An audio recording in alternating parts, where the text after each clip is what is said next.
Prelude to a Showdown. Makes me wonder why we call ourselves a tiger. It's simply because tigers exist in India, perhaps more than in any other country, and it's a very impressive animal, but we are far from being tigers, frankly. I don't think since 1947 we have, or that matter, even centuries before that, we have lived up to the image of being a tiger. The tiger is a predator, kills and hunts at night. I wish we got some of those qualities of not killing, but simply defending ourselves, which we haven't shown in adequate measure. And dragons, of course, are figments of imagination. They don't really exist. But China exists. You have outlined some of the most recent developments which justify the holding of this discussion at this point in time. The questioning by China very aggressively of India's sovereignty over Jammu and Kashmir. And you're quite right in saying that there is a visible shift in Chinese position from that of ambiguity and neutrality in inverted commas with regard to the sovereignty issue to a very clear-cut, obvious and even blatant questioning of our sovereignty in two ways. One, giving stable visas to people resident in Kashmir. I'm sure most of you understand the implication of this, but the implication is quite simple. Because the Kashmiris cannot travel out of India except on Indian passports. There is no other way. And you cannot travel out of this country unless you have an emergency certificate or a basic passe of some sort or an identity certificate, which refugees and others or stateless people get. But if you are the resident, if you are a state subject, then you have to travel on the passport of the state.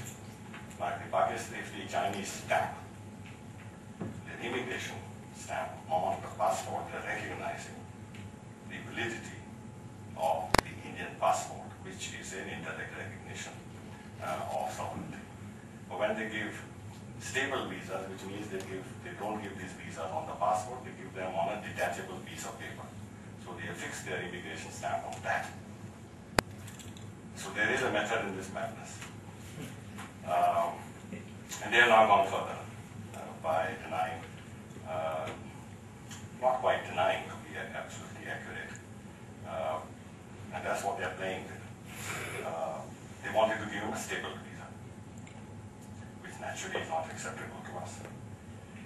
So in other words, denying a visa to the general commanding these areas. And this has three implications. One is that the gentleman is not a resident of Jammu and Kashmir. He's simply there because of his official functions.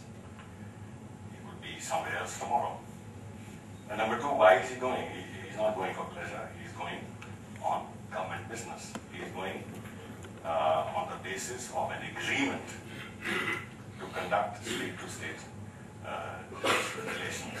So denying him a visa therefore has some other implications. And third, we have confidence-building measures on the ground, and we've agreed to maintain peace and tranquility on the border in our 1993 and 96 agreements. The people responsible for maintaining peace and tranquility and how should I say, implementing on the ground confidence-building measures are the armed forces on both sides. And that is where, because of incursions or transgressions or possibility of physical incidents, which can have very serious implications, it's very necessary that this is avoided. And how is this avoided?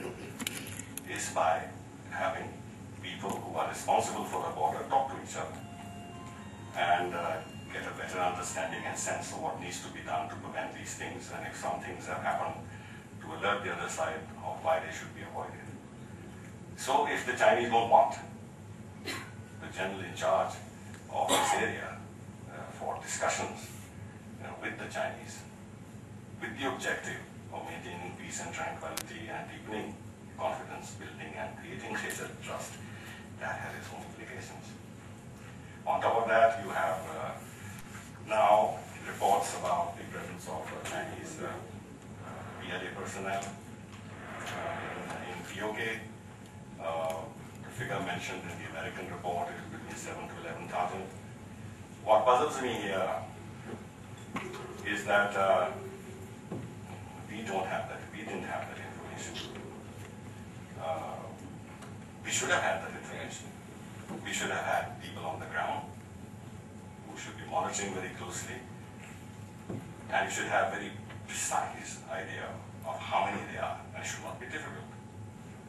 Which means that we are not paying too much attention to what is happening there, despite the parliamentary resolution. Right? I can understand that we may not have a very proactive policy on the ground of creating pockets of resistance, encouraging to resistance, etc. But simply monitoring what's happening, that ought to have been done. According to what has appeared in the press, the Chinese spokesman, the undersecretary, the vice minister, the Chinese Foreign Office, the equivalent of the foreign secretary, has admitted that there are Chinese troops. The numbers have not been mentioned, but they're there for humanitarian work and flood relief work. The spokesman's statement that was referred to, which refers to Gilgit-Baltistan as part of northern Pakistan, and the same statement, the spokesman, the lady, refers to Indian Belt, Jammu and Kashmir. And when she was questioned very specifically by a journalist, that when she referred to Gilgit-Baltistan as northern part of Pakistan, was this by mistake, or this is how, or is there a change in Chinese policy? And she replied by saying that this is Chinese policy. In other words, she was given an opportunity to clarify whether this was said by mistake. And she reiterated that by implication this is not a mistake, this is Chinese policy, and also let it be understood that the decision to issue staple visas remains unchanged. The other element that we must have in mind is that China is so sensitive that any engagement with a general from the Indian side, who's there officially appointed by the government of India to defend this territory, is so sensitive about engaging him because this might somehow mean that there is indirect recognition of India's, the legitimacy of India's possession of Jammu and Kashmir or its control or whatever else. On the other hand, they are engaged in road building projects. They built the Karkaram Highway, but they're engaged in mega projects, Hydel and other projects. The physical presence on the ground is very considerable, which means the implication of this is that they have been in conversation with the government of Pakistan. They have been in regular contact with the local authorities, because there's no way that they can come into these areas and get engaged in projects unless it is in full consultation with the government of India. And there they have no problem that this kind of a dialogue with the government of Pakistan and local authorities implies the acceptance of Pakistan's sovereignty over POK. So there's a clear and distinct difference in the way they are treating both sides of Jammu and Kashmir. Our response, as been pointed out, has been rather mild.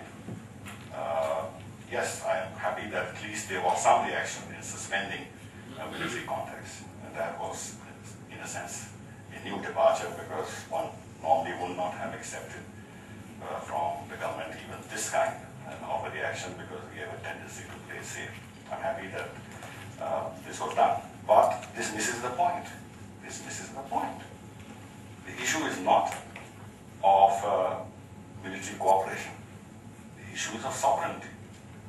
Now, if you suspend the military conversations, how does it address the core issue of sovereignty? Therefore, you have to do more. And what is it that you have to do more? I will observe some of those comments later because I'm not